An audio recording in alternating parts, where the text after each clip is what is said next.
কি আর ঝগড়া লাগে? হ্যাঁ, আমি ঝগড়া করি? ঝগড়া তো করে ওই বস্তির বেড়ি। তুই আমার মায়ের চুলের মুঠি ধরে থাপড়াবি, আর আমি কি করবো? ওই আমি আঙ্গুল চুষুম। স্বার্থ নিয়া আর জমি জমা নিয়া মারামারি দাঙ্গা দাঙ্গি করিস না। এই আঙ্গুরি ভালো হয়ে গেছে, আর কোনো খারাপ কাজ করবো না। থাক থাক, আর কথা বাড়েন না, তাহলে তিক্ততা বাড়বো। মানে কি? হত্যার হুমকি? সোহাগ ভাই, লতা কি তোমারে কিছু কইছে? তুই লতারে বিপদে ফেলাইছস।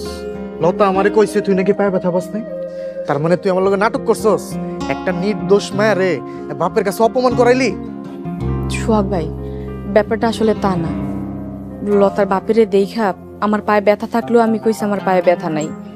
কি কইলে কি হইব, তাই ভালোর জন্য কইছিলাম। এখন দিয়ে সব উল্টা হয়ে গেছে। তুই কি বোকা আর তুই কি অশিক্ষিত? কি লেখাপড়া করছস যে এতটুকু বিষয় ধরতে পারলি না? লতা তোর ছোটবেলার বান্ধবী, আর তুই এমনি করে লতারে বিপদে ফেলাইতে পারলি? ও, আমার মিথ্যাটা এখন তোমার চোখে পড়ছে। আর ওই দিন যে লতা আমাকে এত অপমান করলো, সেটা ভুলে গেছো? বুঝছি, লতার লগে এখনো তোমার প্রেম চলতেছে, তাই না? চলতেছে, তাতে তোর সমস্যা কি? আমার ব্যক্তিগত বিষয় নিয়ে তুই এত নাক গলাস লিগা? সেই দিনও তোর এত বকা বকলাম, তারপরে তো তোর কোনো লজ্জা শরম হয় না। বেয়া কথাকার, বেয়াদব একটা। সোহাগ ভাই, তুমি আমার এত বড় কথা কইতে পারলা? আমার সব বান্ধবীরা প্রেম করে, সবার বয়ফ্রেন্ড আছে, আমার নাই। আমি কোনো ছেলের লগে প্রেম করি না, কারোর লগে কথাও কই না। তাও কইতাছো আমি বেহায়া, নির্লজ্জ।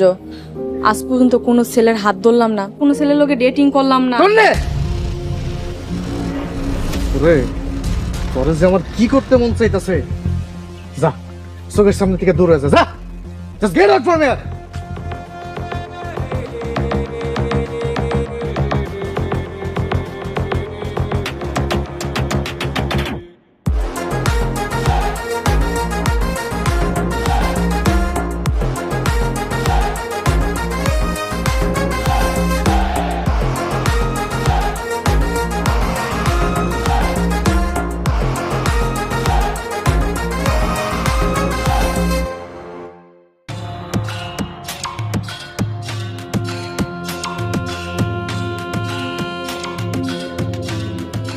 আসসালামু আলাইকুম।